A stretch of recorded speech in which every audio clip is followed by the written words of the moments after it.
Hello and welcome to ArtShow. I'm Craig Stover, and today I have with me Andie Olson. Hey, Andy, how are you? I'm great. How are you?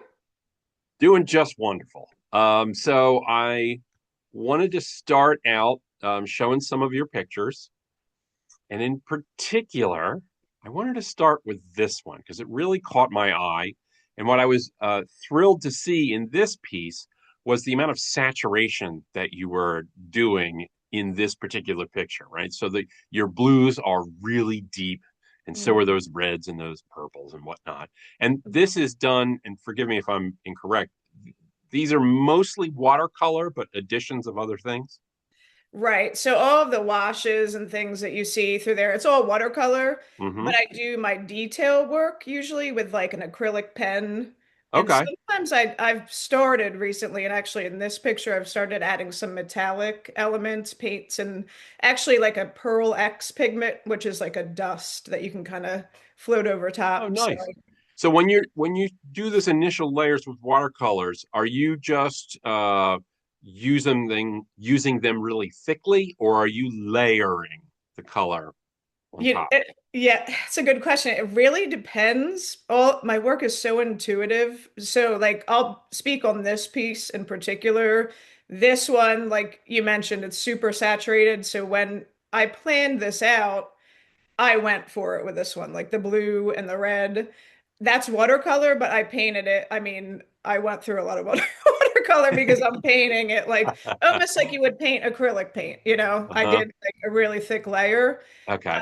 So it honestly kind of depends on what the piece kind of is calling for.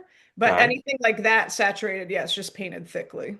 Well, I do want to talk to you about your content, but I first want to talk to you a little bit about technique and materials. Yeah. So it appears that, at least from what I saw, that a large majority of your work is on paper. Yeah, for the most part, I this is a whole series. So kind of towards the beginning, I was doing a little bit of acrylic on wood.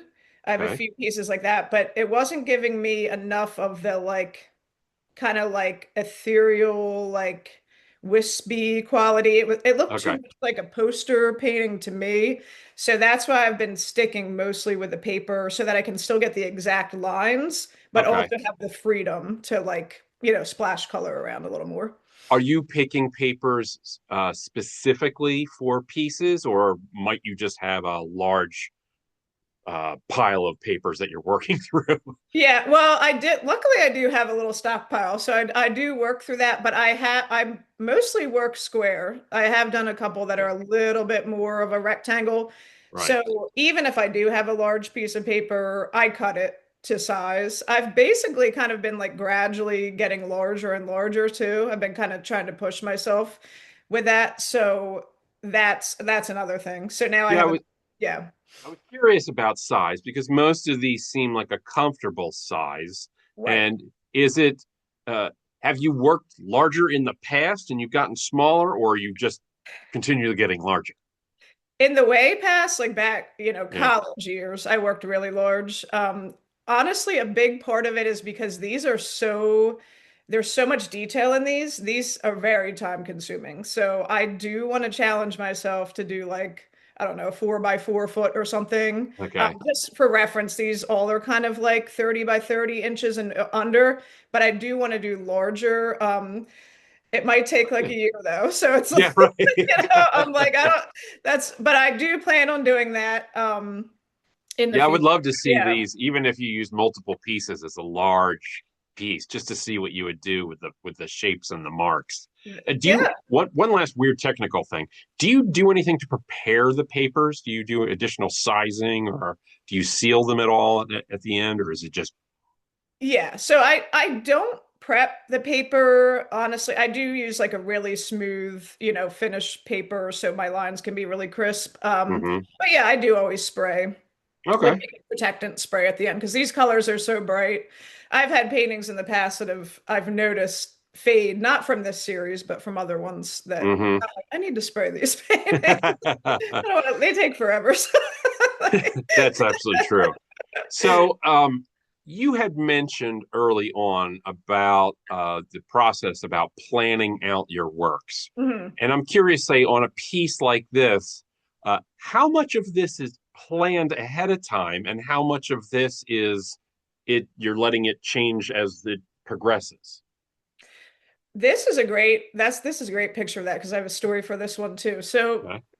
my basic process is just to kind of give a quick, how it all comes together is I take photographs. I use those photographs, the outlines, Hmm. to create a composition. So before all the color goes on, there's just pencil lines. And that part I'm a little bit more controlled about because I'm looking for a certain composition. I don't want to just like slap the shapes on there and see what happens. So I do Hmm. start with like that. Then when I move to the color, I'm a lot more loose. I kind Okay. of it's a lot of playing off of each other. So like this section maybe is super bright, the yellow, so that gives me some room to like maybe move into darks or more, pastels to Mm, kind of contrast. So the color part is all about like responding to what's on the paper. So okay. there's not much planning behind that, but I do control myself as I go. It's a little bit of Okay. both. But with the composition, it's this one I sold about a year ago, and I had someone looking through my work, and and the woman that was really interested in it, she was like, "I really like that horse painting." I'm like thinking to myself, "What is this horse painting?" I had another painting that thought looked like a horse head. So I'm like, oh, Uh-huh. this one. She's like, no, this one. Right. And I'm like, oh my gosh, it does. Like, and Uh, you're right, but that's a good question because I didn't plan that. It kind of yeah. just happened, and I think Yeah. that's sometimes with our our how we process things, we see shapes Oh, and definitely. So she saw a horse. So, does this mean that you have a printer in your studio? What's that? Does this mean you have a printer in your studio? If you're taking photographs, I assume you're printing them out and then using the prints to. Basically, yeah. I mean, I mostly print at home, but once in a while when I have like a big bulk job, I'll Okay. go to Staples or, Okay. But you're yeah. not you're not photoshopping the image at all. You're just printing it out and then using that. Yes, so it's a little bit more old school. I print the picture out as is. One I also should say before that, when I take the photograph, when I'm Right. actually out in the field, I'm Okay. thinking about, finding different shapes, large, small, different textures, things like that. So there is thought behind the actual photographs. Then when I print them, I do like it's old school. I do like a tracing. But I Hmm. also kind of take from that what I need to. It's not like I'm in there, exactly every sinsingle line. So So there's this actually manipulation. leads me to another question, which is your original source materials. Is it could those source materials come from anywhere, or are you being specific as to where these are? Does it have special significance to you? So, What yeah. is Oh, there a sorry. connection? Go ahead. It depends. It's sometimes it's more of a connection but I would say the majority of the time it's more about like just variety. So like Okay. just when I'm out hiking, it's mostly natural elements. I haven't Hmm. like delved into anything else but like with that, but I Hmm. do like picking, I use everything, water, grass, whatever, whatever I see. So it's more about that. It's more Right. about like just having a cache of Hmm. images to look through. You're the artist filter. I Right. get it. Yeah. So I wanted to bring this picture up because it has a couple of elements that your other works don't have, right? So you've got some really deep blacks Hmm. and some deep purples that in there, but you also have these Hmm. lovely like those little blue flecks over the yellow that makes them sort of sing. Um, Right. is this, something like this when you begin this? Did you envision these choices of colors that it would get this deep and that vibrant, or did it evolve into this?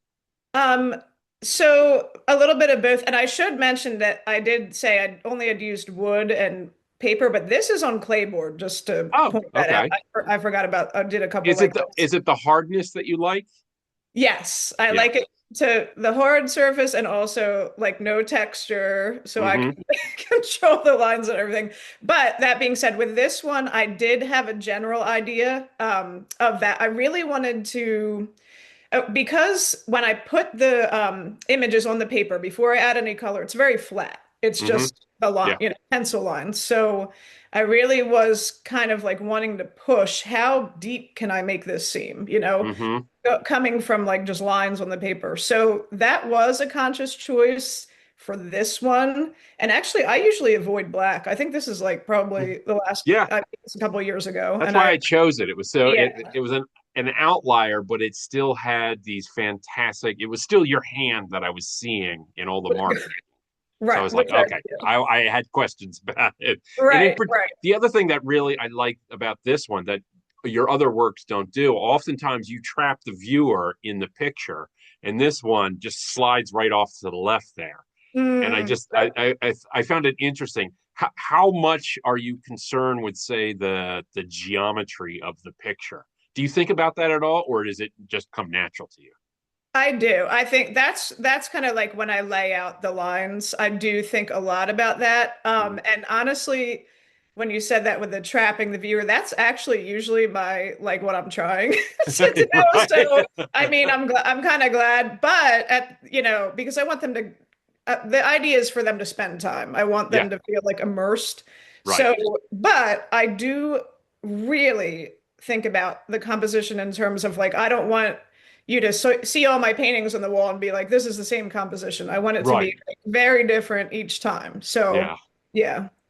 So on a piece like this, how much time are you spending in terms of arranging the composition beforehand? Because this does not look like it was sort of slapped together. There's a lot of thought about the composition, at least to me as a viewer. So I'm just kind of curious, do you find that those initial stages are extremely important to the image? It's we I would say more than anything, it's trying to like I said, trying to vary the composition. But I'm going to be completely honest and say that that is the quickest part of my process out of Really? everything. Is Yeah. that because it just now comes natural to you, or do you find that being quick is effective? You just let your subconscious make the choices. I think it's kind of that, and I also the color is so important to me that I feel like I kind of trust the color. I'm like, it's almost like I'm challenging myself with color because I'm like, Okay. whatever I put down here, I'm going to make it work with the color. So that's Okay. why I'd say it's more of a quick. I don't want to overthink it, but I do also. It's also not random. It's not like I'm Hmm. just like, here's a bunch of, No, images. it doesn't Let's look see like what that. happens. Yeah. But I'd say it probably honestly takes less than half an hour to like Okay. decide where I'm going to put everything. All right. Well, that's Yeah. there's still a good amount of thinking involved in it. Yeah. Yeah. So I chose this particular piece because not only do I really enjoy the colors, like the movement, the motion, the references to nature, but I had a Mhm. quick question about this. So Yes. you have these what look like they don't look natural, but they look like paint drips, but they're going up, Mhm. right? Mhm. So I Mhm. was just wondering, is there ever a time when you're spinning your image to work on it, or do you always keep it in the same direction? I spin it pretty much the whole time. I will Okay. say I don't think maybe there's only been one instance where I've actually changed the original intent, direction, like the intention I had for it. Right. Like this is the way, I was gonna end up. But I do as I work spin. I mean, I'm all over the place, so yes. Yes. That makes sense. Yeah. I like that. And then finally, this one, I couldn't stop looking at this. And I really, for me, it's because of the use of the white of the paper you're Mm, using as shapes all the way around. This is a right. perfect example of you're not letting me out of this picture, right? Right. Yeah, I'm it's just like maybe at the literally a top. yeah. Yeah, really interesting. Is there a story behind this particular one or? Well, this one was my first one in the series. So there Okay, isn't honestly this, and I mean, there's some works from the past that I could say like definitely drew me to do the, like brought me in this direction, but I can't say for sure like 100% what triggered it. I had okay. been using tracings in the past and like Uh-huh. doing really detailed, but it was a little bit more like realistic Okay. stuff. Um, But yeah, it honestly it kind of happened. I wish I knew exactly, but it was from the past, but like this particular how the series started, it just kind of happened. It just accumulation, I guess. When you do something like this, where say this is the first one, and then you have others like a beginning of a series, do you find that the first one then informs the next one, and then so on, or are you trying to Absolutely. make clean breaks? Oh, that is a good question too, because I'm always trying to vary them. I do not want them to look like copies or too close. Mm-hmm. But I do only work on one at a time, Okay. probably because of that. I do want them to feel sort of linked, Mm-hmm. and I feel like they've just kind of naturally progressed because I think I've been doing these about 4 years now. So like Okay. it's over time, just me as a person, I think Yeah. I've changed and it just evolves with that. Do you see these as a series of works, or are they, would you describe them that way? I would. Yeah, I Okay. would. I think because it's been going on, it's been quite a longer series that I can see like, places where it has had more of a significant change. But I would say in general, because of it just has the similar technique and all Right. of that, I paint them similar way. Yes. So I want to start the second half. I want to back up a little bit, and I want to ask you in particular. This isn't a question I ask all artists, but for you, I want to ask: do you happen to have a first memory of being exposed to art, like something that pops in your head? That's a good question. I would say it's kind of always been a part of my life more than anything. My grandmother, she was an artist.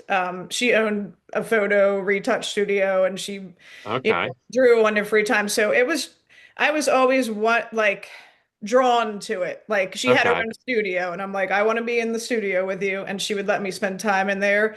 So it was more that. And I just always wanted to create. I really Uh, do. I don't remember a time where I didn't love coloring, drawing, all that. So Interesting. Do you have any of your? You said it was your mother, or you? it's my dad's mom. Oh, so your Yeah, grandmother. Do you my have grandmother. any of Yeah. her work? Any of her photographs? I have a couple. Yeah. Everybody was kind of at she's since passed, but everybody took, a little bit, but I do have a couple that Oh, I hold on to. fantastic. Yeah. Yeah. So speed me along here. At what point did you decide, if you did love art always as a kid, but at what point did you make the official decision, all right, I'm going to be an artist?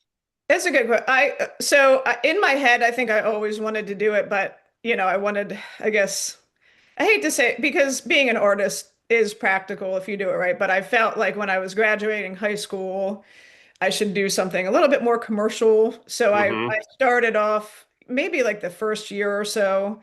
I had tr actually transferred colleges to Moore College. That's where I ended up. And I was at a college that was more like a state college and felt like I needed to do like graphic design or something. But something just pulled me. Once I moved over to Moore, I switched my major. I was like, I just have to do That's this. I can't. This is it. You who pulled I the am. trigger. I can't. Yeah.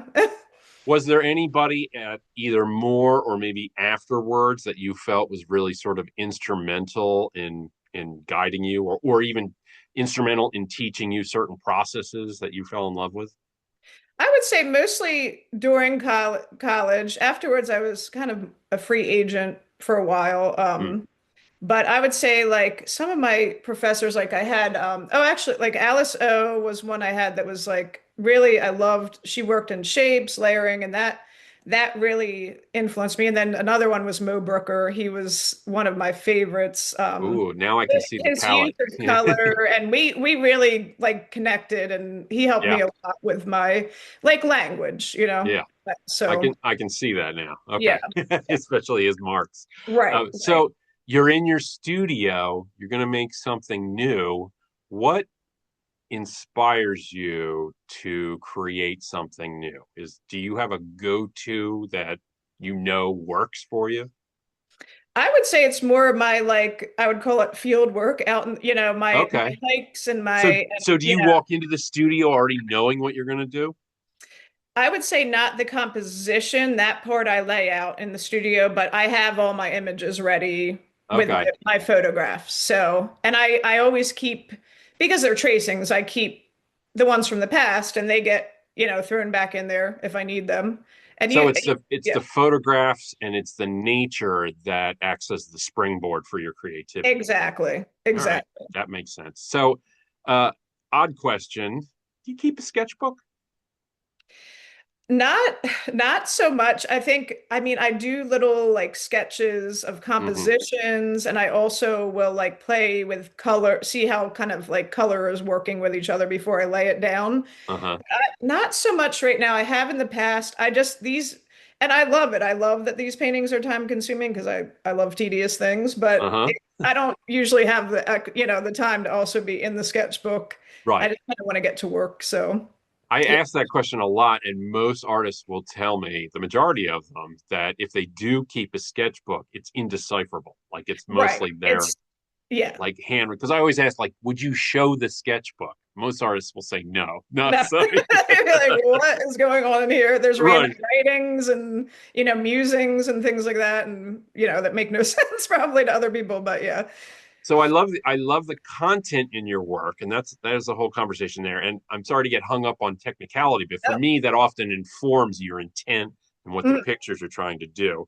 So one of the things I love to find out from artists is are you, if you're working on a picture and it's not going right, do you ever stop and rework it? Do you destroy work? Do you revisit old works? that's good. I would say, okay, so I pretty much always follow through what I'm, especially in Okay. the series. There are, they're always a kind of an experiment, and I don't know where they're going to go all the time. So sometimes they are, what I would consider failures, and Okay. usually I just don't show them. Okay. But I do. People can see it if they want, but so anyway, but I do keep them because I do, especially with this series, it is so hmm like one after the other that hmm it's almost like a diary of my work. I wouldn't Mm. want to lose that, and So I, you keep them, but you don't destroy them. You don't work over them. You just, it's yeah, just a record. not usually. And I part of the not working over it, I would say, is just the material. It's with watercolor, you can layer colors, but with my particular work, it just I don't know if that would work. It would I don't know. Maybe I'll You try have to it, but seal it and start over again, or exactly, collage it, or exactly. do It's something kind of else. yeah, it's a materials issue, Yeah. honestly, to like go back over. So you've been making work for a while now. Do you feel that your work has changed over the years? And if Mm. so, how? Like, has it been a sliding change, or have there ever been any like severe breaks? Well, it's so I would say it took me quite a while to find my style. I was really Okay. experimenting for quite a long time, and hmm I even to the point where people are like, "What do I mean, I would do, I do realistic paintings, this and that." Okay. But this, I think it's just with this series, I just got to the point where I was like, this at least for now covers everything that I need to cover in my work. Okay. So it just but I would say over time it built towards this because I've always been interested in like super fine detail, Okay. color, So just you see work. your work as evolving. Exactly. Absolutely. Yeah. So another element that I'm wondering if it's evolved, I want to talk to you about titles, right? Yeah. Are you titling your work afterwards or during or Mhm. before? Right. Is it always you titling it? Do others title stuff and you say, "Hey, that's great"? What do you have a modus operandi for that? Yeah, I would say for the most part I title them afterwards. Okay. And I don't because my work is abstract, I try to avoid the like obvious, like sort of ambiguous, overly ambiguous abstract titles. I don't know if that Okay. makes sense. So I do try to, like I kind of, when I'm finished, I'll just sit with the work and sort of meditate, and that's Okay. when the title will come to me. But like I said, I try not to be like trite, like too obvious or, I want it to ping people a little bit so they think a little bit deeper with Mm, the title.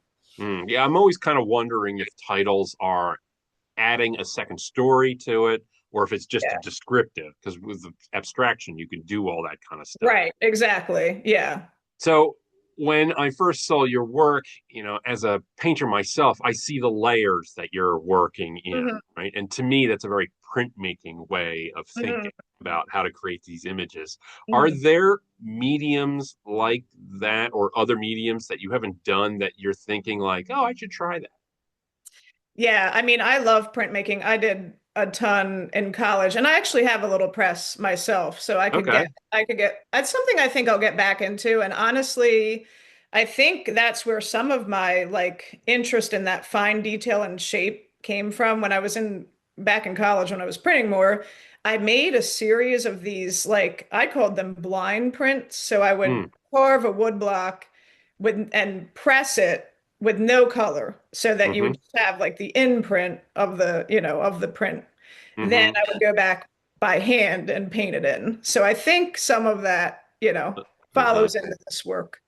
So printmaking, I think your work would lend really well to it. Yeah. I'd love to see Mhm. maybe some deep bites and some sugar lips would be great. But I'm Right. also curious about other things that maybe you have thought about but you haven't done, like sculpture. Have you ever thought about going into sculpture? I have actually. I've recently been thinking about that because I've been thinking about more like working larger, maybe just Hmm getting like a show together that's like more of an installation. So it hmm takes up. And in the past, when I haven't done that much sculpture, but anytime I have, and I've been happy with the results, it's always something like nature related. So mm. I do think that it would, lend well to this work of, a combination. But that being said, it would almost be a fresh start for me because it's Well, been a while. it would be, but to me, I think if you pursued scope, the idea of what you're doing in a dimensional space would be Mhm. fascinating to see how Yeah, you conquer that.